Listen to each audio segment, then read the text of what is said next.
The Mahabharata is an ancient Indian epic and is considered to be one of the world's 3 great epic poems. One passage is of particular interest to today's video. There is something without substance in the universe, in which all events are recorded. It contains all of the information and knowledge in the universe. This passage is referring to what is called the Akashic Records. Akashic is derived from Akasha, which is a word from Sanskrit, an ancient language of India that means space, sky, or ether.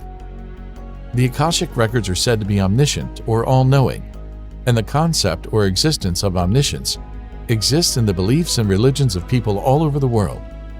Some examples include Alaya Vijnana from Buddhism and the omniscient Eye of Horus in Egyptian mythology. Although it takes different forms, the concept is similar to that of the Akashic Records, a state of knowing all in the universe. To the ancient peoples of the world, this could only have been interpreted as the power of God. However, if we consider what the Akashic Records might be from a modern perspective, we can come up with a revised definition. There is a medium containing all of the information in the universe that, if accessed, could provide any information or knowledge you might want to know. Is this interpretation viable? Is there any scientific basis for the Akashic Records existing? Can we gain access to the Akashic Records? In this video, I analyze these questions while taking a deep dive into the Akashic Records. Let's start with my conclusion. I strongly believe that we can already access the Akashic Records. If we look back on history, we find that several people seem to have already accomplished this. I'll cover 2 in this video. The first was Srinivasa Iyengar Ramanujan, a genius mathematician born in India in 1887. Born into a poor family, Ramanujan received hardly any formal education in mathematics and had no concept of formal proofs, a crucial aspect of mathematics. Even so, he was able to create many mathematical formulas over several years through passion and effort alone. However, mathematicians of the day were unable to prove whether his formulas were correct, and so he was not well recognized at the time. In order to gain recognition and have his formulas proven correct, Ramanujan sent a letter to G.H. Hardy, one of the major mathematicians of that time, and a professor at Cambridge University, England. Ramanujan began his letter with a brief introduction on the first page, and then went on to write 120 formulas over the next 10 pages.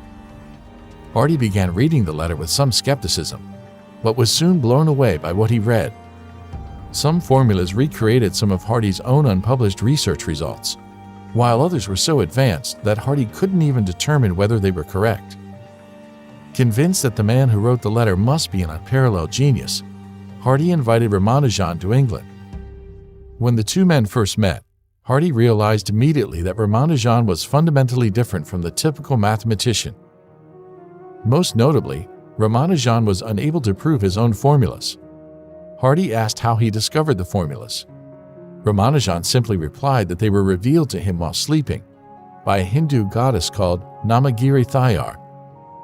Although suspicious at first, Hardy soon became convinced of Ramanujan's incredible abilities, stating the following: "We research mathematics. Ramanujan creates mathematics." This is one of the formulas Ramanujan wrote while at Cambridge University. Hardy and other contemporary mathematicians were unable to understand what this formula meant. However, 100 years later in 2012, physicists researching black holes discovered through sheer coincidence that they were able to use this Ramanujan formula to perfectly reproduce a behavior they had observed in black holes. This story was even picked up by the news media at the time. Why was Ramanujan able to write a formula describing a behavior of black holes 100 years before we even knew that black holes exist? Where did he gain the mysterious ability to create this formula? I believe there is only one plausible explanation. Ramanujan had access to the Akashic Records. Another individual who may have had access to the Akashic Records was Nikola Tesla. Tesla is now well known all over the world for inventing AC generation and transmission systems. Perhaps more importantly, the theoretical foundation for 80% of the electrical technology we use today is based on ideas first proposed by Tesla. You may have heard the rumor that the oil industry and other agents worked together to bury some of Tesla's revolutionary inventions. including worldwide power transmission systems and devices that provided free energy. More importantly for this video, Tesla had a characteristic method of gaining knowledge and producing results that was very similar to that of Ramanujan.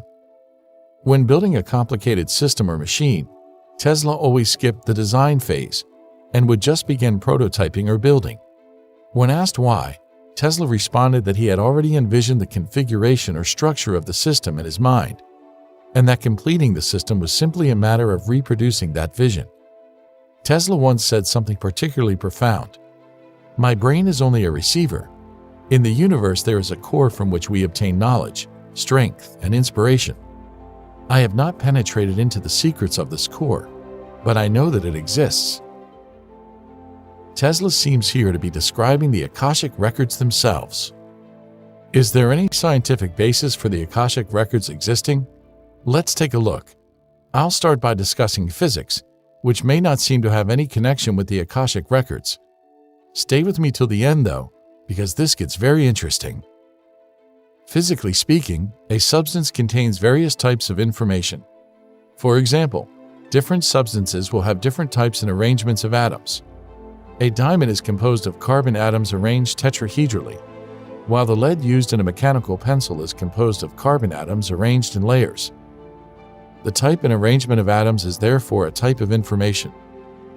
The letters written in a book are also a type of information, and this letter information is basically determined by the type and arrangement of atoms. A substance therefore contains all of the information of which it is composed. According to the research of a physicist named Gerard 't Hooft, a substance swallowed by a black hole would be broken down at the subatomic level, and the information contained within that substance would be projected or encoded on the two-dimensional surface of the black hole, or its event horizon.